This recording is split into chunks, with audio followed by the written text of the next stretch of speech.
You ever seen a man destroy his whole career in under 10 seconds just by grabbing the wrong woman's wrist? Because that's exactly what happened in courtroom 7B of the Whitford County Courthouse.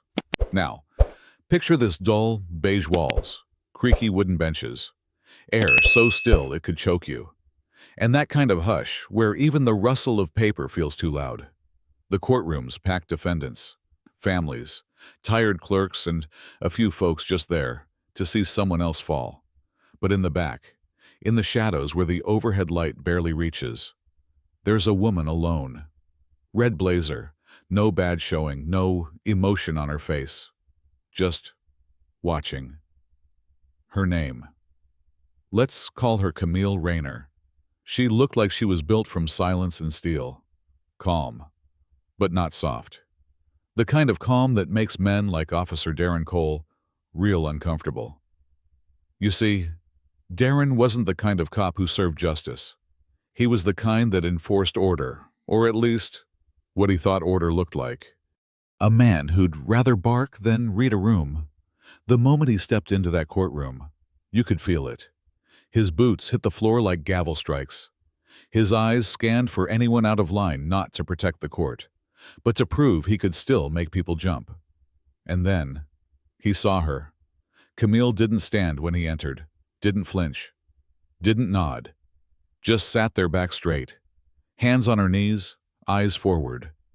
For Darren, that was enough.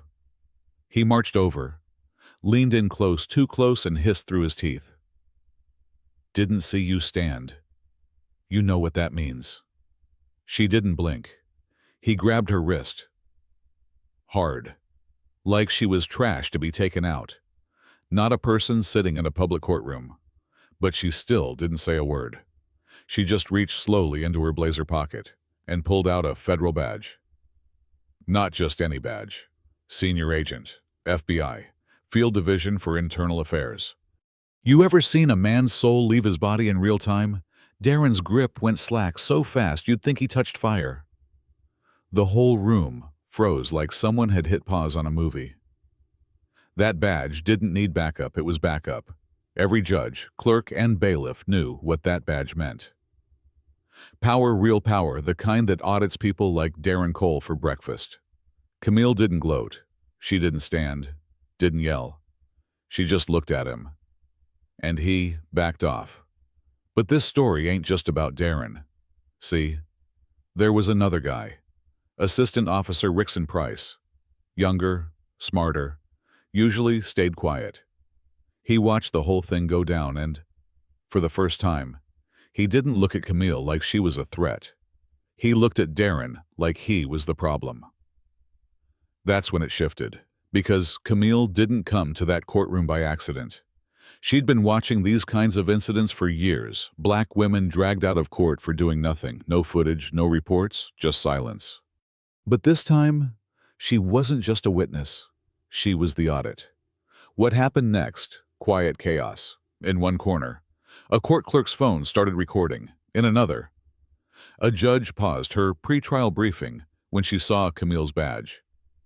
Nobody said it out loud, but the air changed. Camille wasn't there for the case. She was there for them. And when the judge finally arrived, the courtroom tension was so thick it could crack. "Let the record show," the judge said slowly, "that this hearing is under observational review by Federal Oversight Division." You could almost hear the gavel shake in her hand. Darren tried to play it off, said something about misidentification and miscommunication. But it was too late.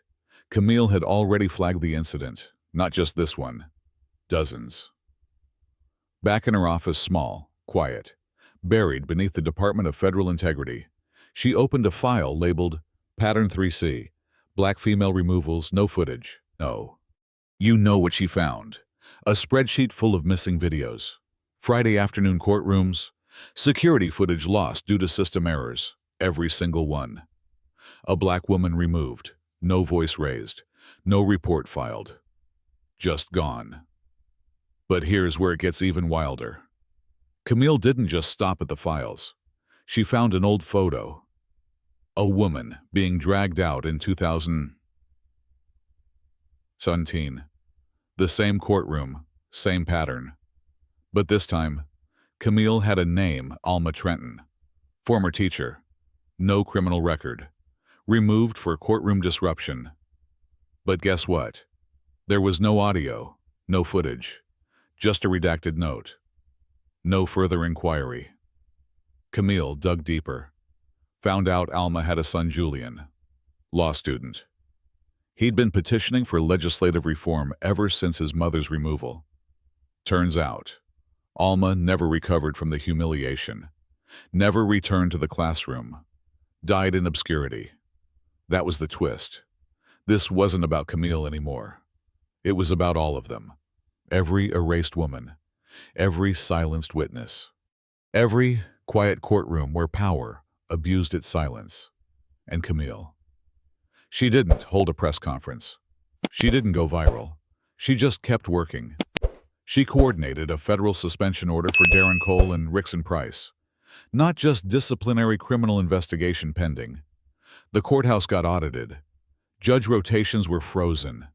New policies enacted no removals without judicial sign-off. No off-camera hearings after 4 p.m. All officers required to wear body cams. And somewhere, deep in the stack of records, one line got added to a policy draft. Seat 19B, courtroom 7B, shall not be reassigned until federal review is complete.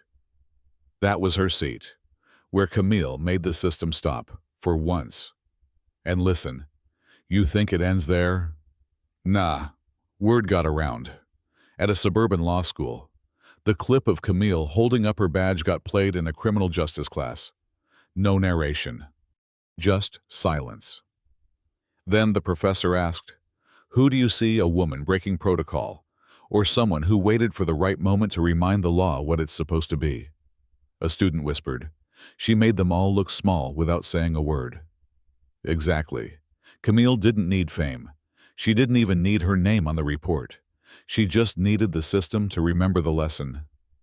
And now, every time an officer reaches for someone in silence, they wonder, is this another Camille moment?